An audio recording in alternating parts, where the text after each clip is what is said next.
issue I've had major has been hair. Hair is huge for an African American girl.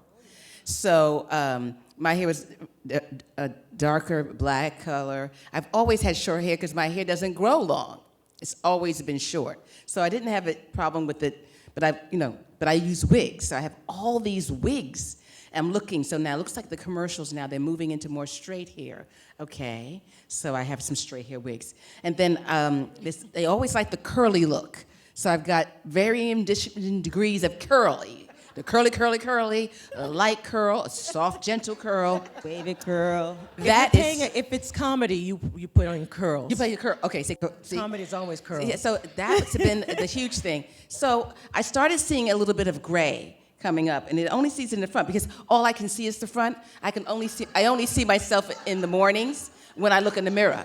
After that, I don't know what I look like. It's only you that know what I look like, or the back, right? So and then I realized I'm not going to be one of those people who get surgery or any of that kind of stuff.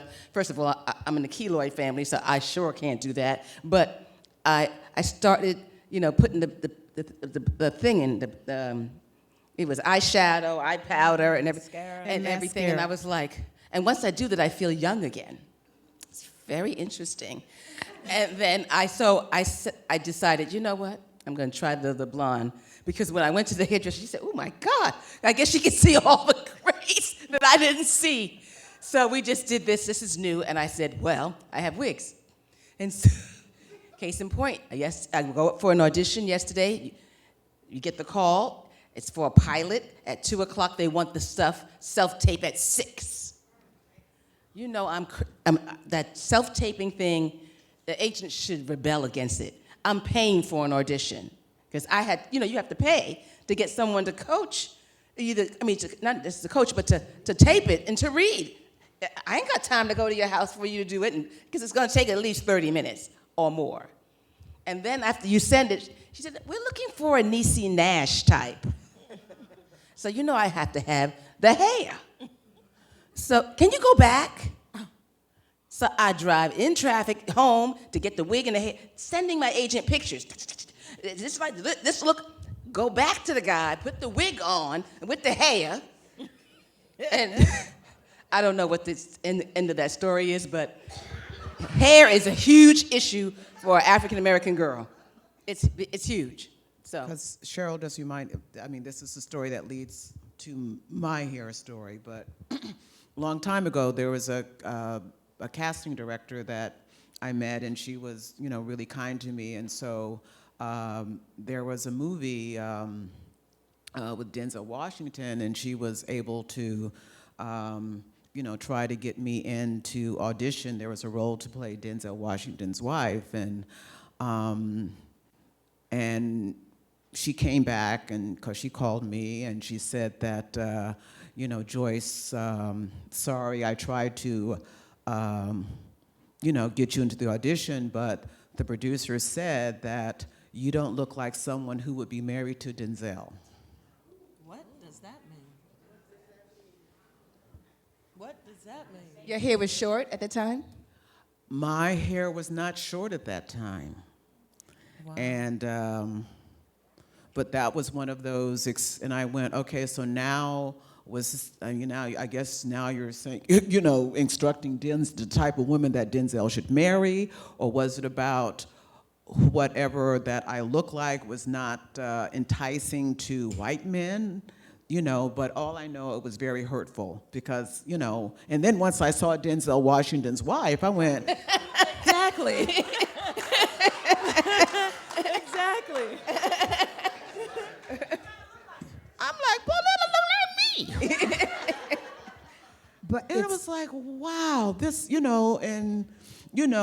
and I guess it motivated me, to, when I cut my hair and then when I grow my locks, I don't wear wigs at all to an audition. Or, possibly even if it's a period piece, I'll figure it out. But that was one of my things that I went, okay, this is my way of changing the industry, or just like we're making a point, because whatever that was about the whole Denzel Washington thing, it's like, let me go in and be myself. My short hair, my dreadlocks, and if they like my work, because it's about the work. I mean, yes, it's an industry that's about looks and all those other things, but it's like, let the work lead the way. And if I have to wear a wig, if it's a period piece, fine. If they say, Joyce, I've had, because I was born with the gray hair, and it's like, okay, Joyce, we have to cover the gray. It's like, okay, fine. My mother's not gonna be happy, but, cover the gray. And, but going into the room, I, told myself, my conversation to myself is go in as me with my short hair, with my dreadlocks, or whatever it is that as who I am, as who the core of my being is, and that's how I go into the room. Okay, thank you. So the only barrier that I find that, and sometimes it, not necessarily now, I haven't had anything in a while, is makeup. Okay, yeah, hello. The shade of makeup for the skin tone. And so the only way I got around that is to bring, I just bring it, and very casually, I said, oh, look, I got some nice colors. Let me show you what I have. Just the way so that the makeup artist doesn't get like that, or I already have the foundation on, because they always don't think you need it, or they're putting it too dark. So that's what I did. But when Rihanna came up with her Fenty, I was in bed late one night, and I said, what is this? And I was like so excited because it went from albino to chocolate. I thought that was dark chocolate, and it's because of her line being so successful that now you see there's all these other makeup companies have darker shades, like that. But I recently found a color from a black woman who used to be Vera something. She used to be on a soap opera back in the day. And they were selling it at Walgreens on Vine. And they were getting ready to take all these different, they have little boutique models. And Vera something, I found her foundation, so I just supported her. That's where I'm at. So that's how you get over that. You just bring your stuff or have it on. Say, don't be offended. Just, because you're going to be on camera. But the challenge, with makeup, but the challenge for me has always been hair. Oh, because yes. I very seldom wear wigs, very seldom, and there are times when I go on the set and they're trying to tease tease it, and I freak because you don't tease, and or I had them. I showed up on the set, so come out of the trailer, show up on the set, and they're getting me ready for the next scene, and she's putting hairspray in. My hair ain't going in it. It ain't going in. You could blow and blow. It's not going anywhere. But I guess it was a feeling of like, okay, so and how, I don't know how to politely just say, just stay out of my head. Just stay, because they have to feel like they're doing their job. Right. So yeah.